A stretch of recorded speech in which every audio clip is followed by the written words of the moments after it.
ଆଜି ଭାଇ ବାହାଘର ସପିଂ ରେ ଏମିତି କିଛି ହେଇଯିବ ଆମେ ଭାବିନଥିଲୁ। ଜାଣିବା ପାଇଁ ଭିଡିଓଟିକୁ ଶେଷ ପର୍ଯ୍ୟନ୍ତ ଦେଖନ୍ତୁ। ହାଏ ହ୍ୟାଲୋ, ମୁଁ ଆପଣମାନଙ୍କ ସସ୍ମିତା ସ୍ୱାଗତ କରୁଛି ମୋର ଆଉ ଗୋଟିଏ ନୂଆ ବ୍ଲଗକୁ।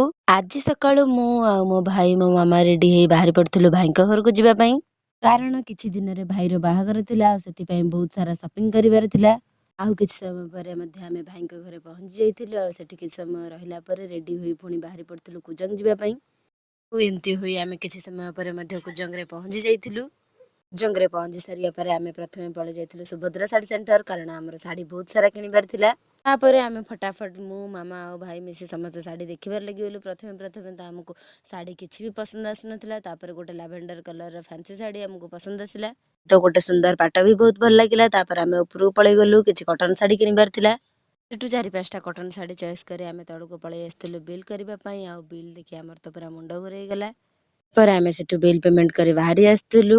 ଶାଢ଼ୀ କାମ ସରିଯାଇଥିଲା କିନ୍ତୁ ଭାଇର ସେରୱାନୀ କିଣିବାର ଥିଲା। ତାପରେ ଆମେ ଫଟାଫଟ ବାହାରି ଗଲୁ ଭାଇର ସେରୱାନୀ କିଣିବା ପାଇଁ। ଗୋଟେ ସେରୱାନୀ ପସନ୍ଦ ଆସିଯାଇଥିଲା। ସେରୱାନୀ କିଣି ସାରିଲା ପରେ ଆମେ ମୁଣ୍ଡ ପାଇଁ ପକୋଡ଼ି ମଧ୍ୟ କିଣିଦେଲୁ। ତାପରେ ନାଗେରା ବି କିଣି ଦେଇଥିଲୁ। ତାପରେ ବହୁତ ସାରା ଷ୍ଟେସନାରୀ ସଜ ମଧ୍ୟ କିଣି ଦେଇଥିଲୁ। ଠିକରେ ଆଜି ପୁରା ଦିନଟା ସପିଂରେ ହିଁ କଟିଗଲା। ଯଦି ଆପଣମାନେ ଭାଇ ବାହାଘର ନେକ୍ସଟ ଭିଡିଓ ଦେଖିବାକୁ ଚାହୁଁଛନ୍ତି ତାହେଲେ ଚ୍ୟାନେଲକୁ ଜଲ୍ଦି ସବସ୍କ୍ରାଇବ କରିଦିଅନ୍ତୁ। ଭିଡିଓଟି ଭଲ ଲାଗିଲେ ଚ୍ୟାନେଲରେ ଲାଇକ୍ କରନ୍ତୁ, କମେଣ୍ଟ କରନ୍ତୁ। ରହୁଛି ଜୟ ଜଗନ୍ନାଥ।